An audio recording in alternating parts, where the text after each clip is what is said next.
আমরা বলেছিলাম ওই যে বলে না যে খাল কেটে হলো কুমির নিয়ে আসে। আগে জিয়াউর রহমান খাল কেটেছিলেন বাংলাদেশের উন্নয়নের জন্য, আর এখন তাকে উপদেষ্টা করা হয়েছে, মন্ত্রিত্ব দেওয়া হয়েছে, খাল খনন করতে দেওয়া হয়েছে যাতে ইন্ডিয়ান প্রজেক্টগুলো বাংলাদেশে নিয়ে আসা যায়। আমরা শনিবার সবিনয় বিনীত অনুরোধ জানাবো যে আপনি যে খাল নালা কর্মসূচি পেয়েছেন এগুলা খনন করার, প্রথমে একটু সাহস থাকলে তিস্তাটা একটু খনন করে দেখান। কারণ এই যে তিস্তা আপনারা জানেন আমাদের প্রতিবেশী বন্ধু রাষ্ট্র, যারা আমাদেরকে খুন করার দেয় শেখ হাসিনা ওইখানে আশ্রয় নিয়েছে।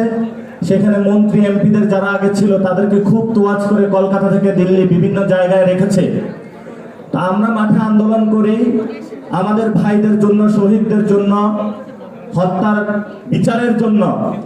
আর ওনারা হলো লন্ডন থেকে উড়ে এসে জুড়ে বসেছে, একজন বাংলাদেশে বসেছে, আওয়ামী লীগের সাথে আঘাত করেছে, বলেছে তোমরা যদি আমাদেরকে ভোট দাও তাহলে আমরা তোমাদের সব অফিসগুলো নিজ উদ্যোগে গিয়ে খুলে দেব। এখন যা হচ্ছে, আওয়ামী লীগ একটা হলো সৌভাগ্যবান পার্টি হয়ে গেছে, তার কর্মী অফিস কোনো খরচ নাই, সব খরচ বিএনপি দিচ্ছে এবং অফিসে উদ্বোধনও করে দিচ্ছে বিএনপি। ওইখানে যারা এমপি আছেন তারা আওয়ামী লীগের অফিসের দায়িত্ব নিয়েছে। এই হলো আমাদের বাংলাদেশ। তারপরে হলো বিচারের বিষয়ে আসি।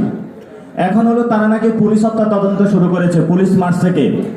তা আমি স্পষ্টভাবে গতকাল বলেছি যে সন্ত্রাসী গোষ্ঠী আছে, গ্যাংস্টার যারা আছে, তারাই ছাত্র জনতার আন্দোলনকে ভিন্ন খাতে প্রবাহিত করার জন্য পুলিশের থানাগুলো জ্বালিয়ে দিয়েছিল।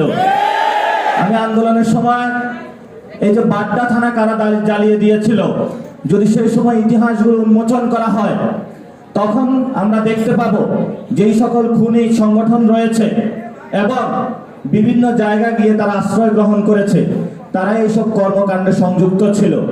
বাংলাদেশের যারা ছাত্র জনতার গণ অভ্যুত্থান করেছিল, আমরা যদি মারতাম তাহলে একটা বাংলাদেশে আওয়ামী লীগ থাকতো না। আমরা আইন এবং বিচারে বিশ্বাস করি। আমরা হলো সালাউদ্দিন ভাইয়ের মতন মপতন্ত্রে বিশ্বাস করি না।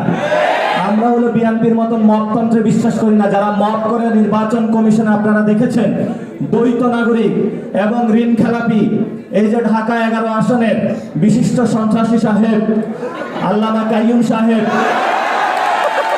আরেকজন সন্ত্রাসী আছেন ঢাকা 10-এই তো মনে হয়, ওনার নাম যেন কি, আল্লামা রবিউল ইসলাম চাঁদাবাজি আসামি। ওনাকে হলো রেল গার্ড, নৌবাহিনী সবকিছুর দায়িত্ব দেওয়া হয়েছে। তো ওইখানে বাংলাদেশের সবচেয়ে বড় চাঁদাবাজি চলে, কিন্তু তাকে দায়িত্ব দিয়েছে এটা।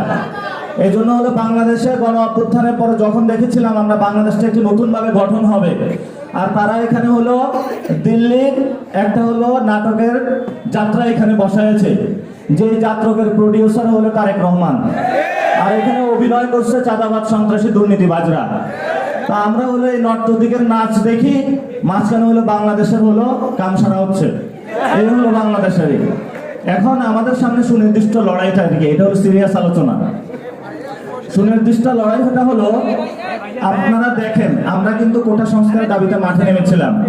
এটার অন্যতম কারণ ছিল আমাদের পকেটে টাকা নেই, আমাদের চাকরি নাই, মা বাপ এলাকায় বসে আছে যে কখন ছেলে তুই টাকা পাঠাইবি, চাকরি পাইবি। গার্লফ্রেন্ড কল দিয়ে প্রত্যেক রাতে বলে কখন আমাকে বিয়ে করবা। তরুণদের পকেটে চাকরি নেই, তারা বিয়েও করতে পারতেছে না, মা বাপ যে টাকা দিয়ে পড়াশোনা করেছে সে টাকাও রিমেক করতে পারতেছে না। ফলত আমাদের এত 9-6 এসব চান্দাবাজি ড্রামা দেখে আমাদের লাভ নাই। আমাদের তরুণদের চাকরি প্রয়োজন, আমাদের ভালো একটা শিক্ষা প্রয়োজন ব্যবস্থা, যে শিক্ষা ব্যবস্থার মধ্য দিয়ে আমরা নতুন বাংলাদেশ গঠন করতে পারবো। সারাদিন ক্লাসে আইসা এইসব দেখেন না, এখন বিসির কথা কাদেরকে বলা হচ্ছে, বাংলাদেশ ব্যাংকে একজনকে বসিয়ে দিয়েছে সোয়েটার ব্যবসায়ী। আর এটা তোর কাজ ছিল হলো শীত আসতেছে, সামনে শীতে হলো কিভাবে সোয়েটার বিক্রি করবে, ওগুলো তোর কাজ। তুমি আসছো বাংলাদেশ ব্যাংক ধ্বংস করতে। এখন আমাদের কাজটা কি? আমাদের লড়াইটা হলো ক্যাম্পাসগুলোতে শিক্ষার পরিবেশ নিশ্চিত করা, যাতে আওয়ামী লীগের যারা টিচার আছেন, বুদ্ধিজীবী আছেন, তারা হলো ম্যানুফ্যাকচারিং যে কনসেপ্ট আছে, অর্থাৎ মতামত উৎপাদনের মধ্য দিয়ে তারা যাতে আওয়ামী লীগকে সুযোগ করে না দিতে পারে, সেই ফাইটটা আমাদের জারি রাখতে হবে। এটা রাজনৈতিক লড়াই। আর একটা লড়াই আছে যে গুলশান অফিসে দিনে কয়বার যেতে পেরেছে, এই যোগ্যতার ভিত্তিতে বাংলাদেশে কোথাও বিসি নিয়োগ দেওয়া চলবে না। কে কয়টা বিএনপির প্রোগ্রাম করেছে, কে কয়বার লন্ডনে তৎকালীন সময় ফোন দিয়েছে, এই যোগ্যতার ভিত্তিতে কোনো বিসি নিয়োগ দেওয়া যাবে না। এগুলো আপনাদের শক্ত হাতে প্রতিবাদ করতে হবে। বিসি যার একাডেমিক এক্সেলেন্সি আছে, যে হলো কোন পার্টি অফিসে ধর্ণা দেয় না, ছাত্রদের কাছে ধর্ণা দেয়, ছাত্রদের স্বার্থ সংশ্লিষ্টতা দেখে, ছাত্ররা কিভাবে ভালো থাকবে, পাতলা ডালের জায়গায় ঘন ডাল বানাবে, এবং ক্লাসে অ্যাটেন্ডেন্স থেকে শুরু করে সকল শিক্ষকের দলীয় ভিত্তি থেকে বের হয়ে একাডেমিক পরিবেশ নিশ্চিত করবে, এমন বিসি আমরা ভবিষ্যৎ বাংলাদেশে চাই। এটা হলো আমাদের ক্লিয়ার কাট কথাবার্তা।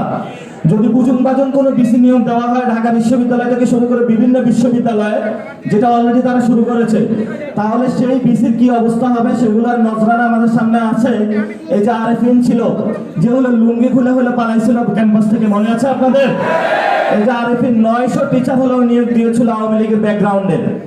আমাদের গণ অভ্যুত্থানের পরে একাডেমিকে নিয়োগ দেওয়া হয়েছিল মামুন স্যারকে, তো উনিও অনেক বিএনপি টিচারকে নিয়োগ দেওয়ার চেষ্টা করেছিল। তারপরে প্রক্টর গুলো এক দলের পক্ষে কাজ করেছে এবং বিসিও এক দলের পক্ষে কাজ করেছে, কেউ অত ভালো লোক না। আবার বাংলাদেশ ব্যাংকের যিনি সাবেক গভর্নর, উনিও এত ভালো লোক না। উনি বিকাশের পক্ষে কি কি কাজ করেছিল সেটাও বাংলাদেশের মানুষ জানে। এই জন্য হলো এই গুন্ডা পান্ডা মাঝখানি থেকে আমরা বের হতে চাই। আমাদের এমন একটা জগৎ চাই যেখানে আমাদের যুবকদের জন্য চাকরি থাকবে, শিক্ষার্থীরা পড়াশোনা করতে পারবে, আমার মা বাবা অসুস্থ হলে একটু ভালো হসপিটালে নিয়ে যেতে পারবো, আমরা একটু ভালো থাকতে পারবো, খাইতে পারবো, ভালো একটু পরিবেশে ঢাকা শহরে ঘুরতে পারবো। এইসব লক্কর বাসে আমাদের আর হলো চরকির মতন যাতে ঘুরতে না হয়। এটা হলো আমাদের সিম্পল জীবন, সিম্পল রাজনীতি। এই সিম্পল রাজনীতি যদি হলো এই যে লন্ডন থেকে যিনি এসেছেন উনি যদি না বুঝতে পারেন দীর্ঘদিন না থাকার কারণে, তাহলে আপনি আসছেন আমাদের সমাবেশে, আমরা আপনাদেরকে কান খুলে ইনশাল্লাহ বুঝিয়ে দিব। তরুণ প্রজন্ম যারা